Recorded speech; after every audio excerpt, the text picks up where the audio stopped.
গভীর সমুদ্রের তলদেশে লুকিয়ে আছে অজানা রহস্য, যা আমাদের কল্পনারও বাইরে। রহস্যজনক সমুদ্র তলদেশে লুকানো রয়েছে এমনই কিছু প্রাণী যাদের অনুভূতি বোঝা আমাদের জন্য দুঃসাধ্য ব্যাপার। এমনই এক প্রাণী হলো নীলতিমি, যাদের রয়েছে আবেগ, অনুভূতি, এমনকি রয়েছে অপর সঙ্গীর প্রতি প্রবল মায়া।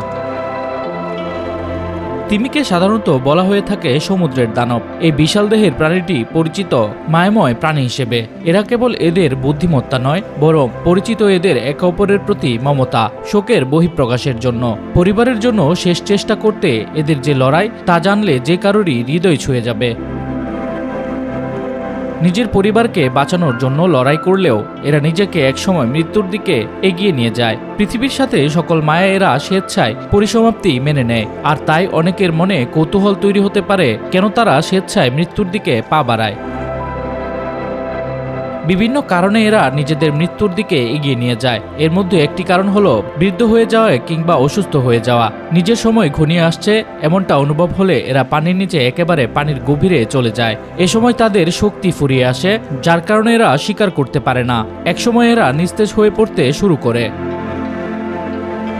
এরপর নিজেকে সমুদ্রের গভীরে সঁপে দিতে প্রস্তুত হতে থাকে এই নীলতিমি।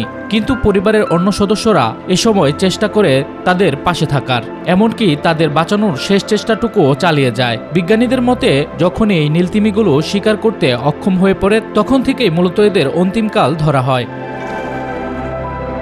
এই সময় তাদের পরিবারের সদস্যদের সাথে সম্পর্ক গভীর হতে থাকে, কিন্তু পরিশেষে জীবনের কাছে হার মানতে বাধ্য হয় এই প্রাণীটি। ধীরে ধীরে মৃত্যুর কোলে ঢলে পড়তে থাকে এবং একসময় গভীর সমুদ্রে তলিয়ে যেতে শুরু করে।